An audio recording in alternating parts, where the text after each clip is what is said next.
Hi guys, chapter 12, part 2. So now we're talking about protozoa. Every protozoa is unicellular, that's one of their main features. They are made of one big cell, sometimes they even have a mouth, but these are small cells. These are unicellular, it's not more than one cell, okay? They can live in water and soil.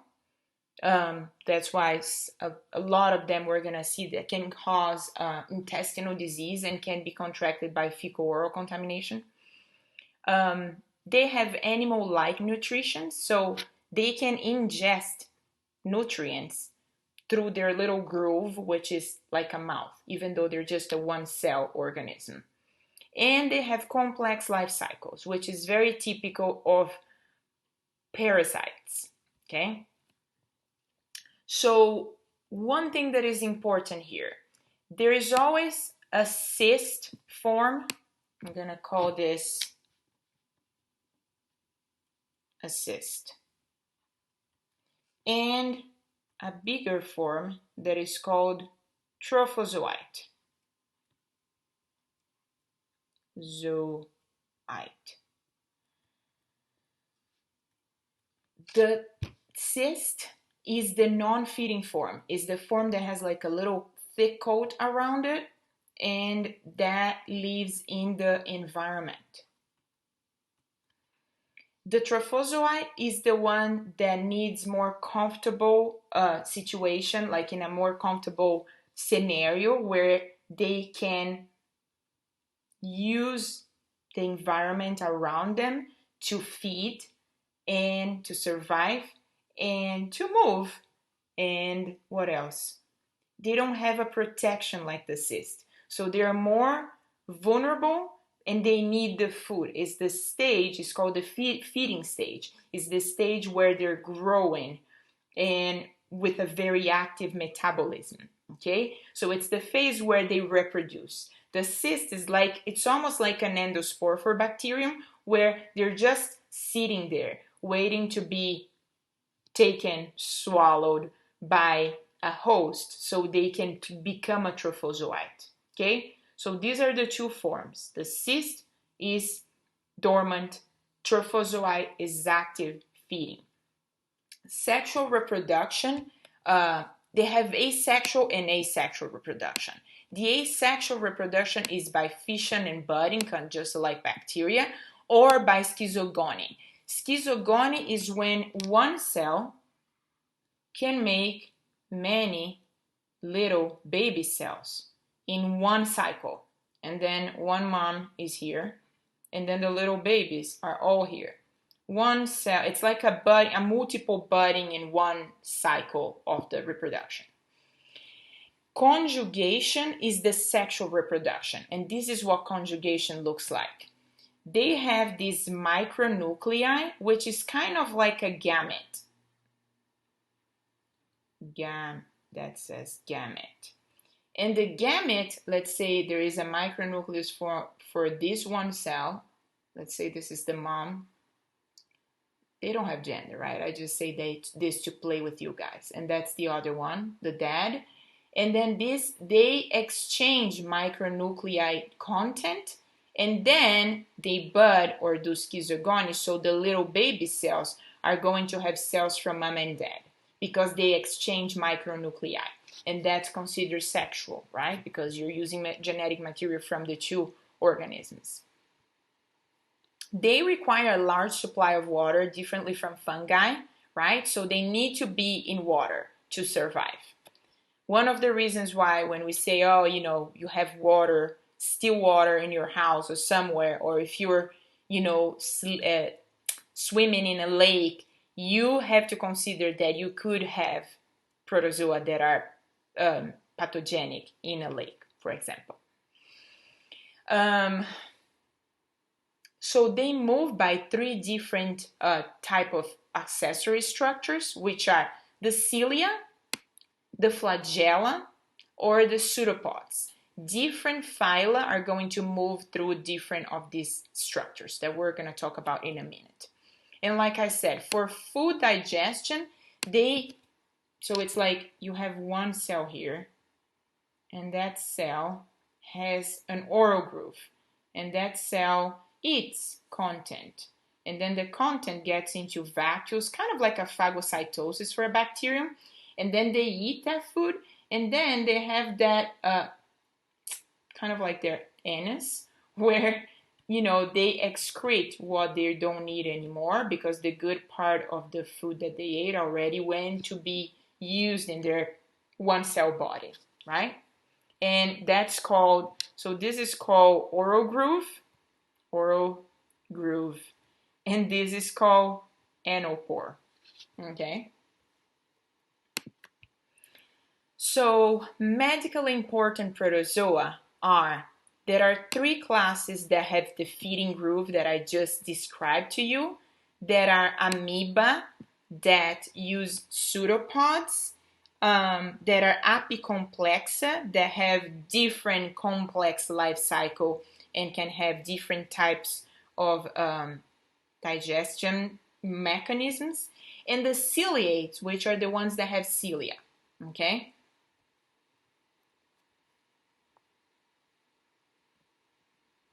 One feature of diplomonads, which is the ones that have the feeding groove, or these are the three that have the feeding groove, right? One feature of the diplomonads is they don't have mitochondria.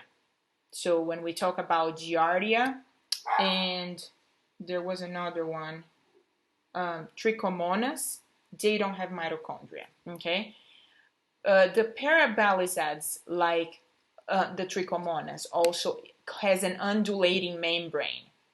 Let me show you that so you understand. And doesn't have a cyst stage because they don't get out of the body. They're always inside the body, actually the human body. And the euglenozoa, there is one called euglena, that is a photoautotroph. They make photosynthesis. Euglena is a protozoa that is green because it makes photosynthesis and it has chlorophyll. And then you have the hemoflagellates, which move by flagella and are transmitted by bites of vectors like insects. So this is the undulating membrane of the Trichomonas vaginalis that I was telling you. It's kind of a flagella. It looks like, remember the axial filament of the bacteria that is along the body? The same thing. It's a flagellum along the body, and that help you classify or identify Trichomonas. They don't have a cyst stage. They're always inside the body, and they can cause an infection that is a vaginitis. Okay? This is the Giardia, the one that I said that also doesn't have mitochondria. This is the cyst of a Giardia, okay, that can be present in the environment. And this is the Euglena, the green one that can do photosynthesis. This one, Euglena, does not cause disease in humans. So this is the group Excavata, made of the phyla Diplomonads, Parabasalids, and Euglenozoa. Inside this group, you're going to see in your protozoa table, the table that I showed you in the first video, Leishmania, Naegleria fowleri, Trypanosoma cruzi, and Trypanosoma brucei. I'm going to ask you to look in the book for relevant features, diseases that they cause, and source of human infection, meaning how is that one parasite going to cause the disease. So that's homework for you, okay? Make sure you fill the whole table, even if it's not being mentioned in this video.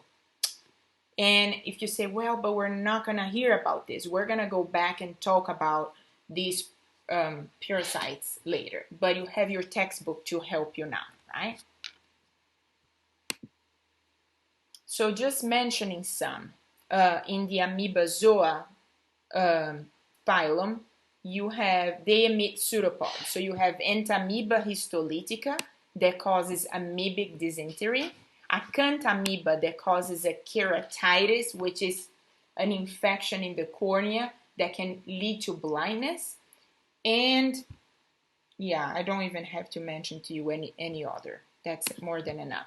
So these are the pseudopods, right? They emit like little arms, and they use those to like eat, to bring the food into their body. They don't have an oral groove, so this is what they use. They use these little arms to capture food. Actually, it's super cool that we see this.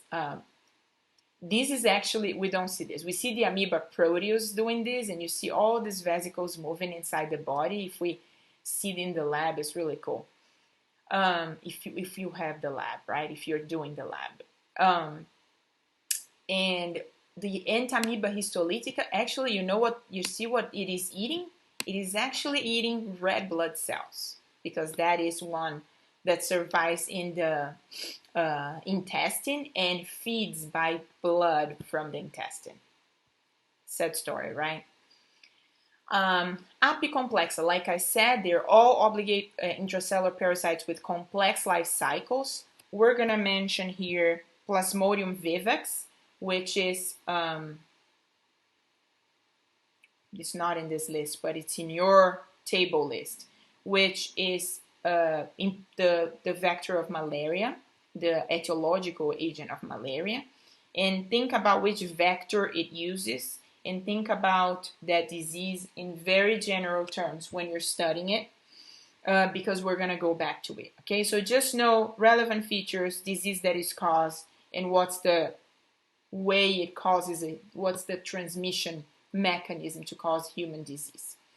And then we have Toxoplasma gondii, which is transmitted by cat and causes also very important congenital defects if the mother transmits Toxoplasma to the fetus. And Cryptosporidium causes a diarrhea, and because it lives in water, it's a waterborne illness. I have here the cycle for the Plasmodium that I mentioned to you. So the Plasmodium has an asexual reproduction, which is this part, in a human body. Human. And then in the mosquito, there is a sexual reproduction. So here is the mosquito that is called Anopheles. And this specific species of mosquito is where the asexual part of the reproduction, the sexual part of the reproduction happens. So you have female and male, they mix their genetic material, form a zygote. The zygote develops into sporozoites. Sporozoites are in the salivary gland of the mosquito. The mosquito bites the human, and it gets into the blood. And in the bloodstream, it travels to the liver. And in the blood and in the liver is where they do the asexual reproduction. There is a phase of the reproduction in the blood that they become merozoites. Merozoites are really tiny, these blue little tiny particles here. And the cycle here closes by merozoite infecting new cells and forming what is called a ring stage. I don't have a picture here of the ring stage, but it really looks like a ring inside the red blood cell. And that's how they grow inside red blood cells, okay? Or, like I said, they can also grow in and infect the liver. And then from the blood, a mosquito comes, bites that same person that is infected, and sucks those merozoites, and then they become gametocytes, and then again you have sexual reproduction happening in the mosquito. So this is the cycle, okay? So we're gonna see complex cycles like this for protozoa, even other ones. It's common to see, okay? And then the ciliates. The ciliates move by cilia. The one we mentioned to you here is the Balantidium coli, which causes dysentery. What's the difference between dysentery and diarrhea? Dysentery usually causes more damage in the wall of the intestines, which because the organism needs to feed on blood, and that makes the intestinal epithelium produce more mucus. So usually in dysentery, the feces come out with blood and mucus, and diarrhea is more deregulation in the equilibrium of water that needs to go be reabsorbed by the body, and that water is not reabsorbed because the pumps are all non-functioning because of the parasite or the bacteria or whatever it is. And then the feces have more water, but you don't see blood in mucus in diarrhea. Okay, so that's the difference. So here, this dysenteria caused the Balantidium coli. This is the Balantidium coli. Actually, this is the paramecium, which is non-pathogenic, but the Balantidium coli has this. It has a kidney-shaped nucleus and all the cilia around the body of the cell. Okay, so don't forget your homework. Get the protozoa table from the eukaryotes file that I posted in iCollege and fill up relevant feature diseases. Ask me questions in office hours if you have them, okay?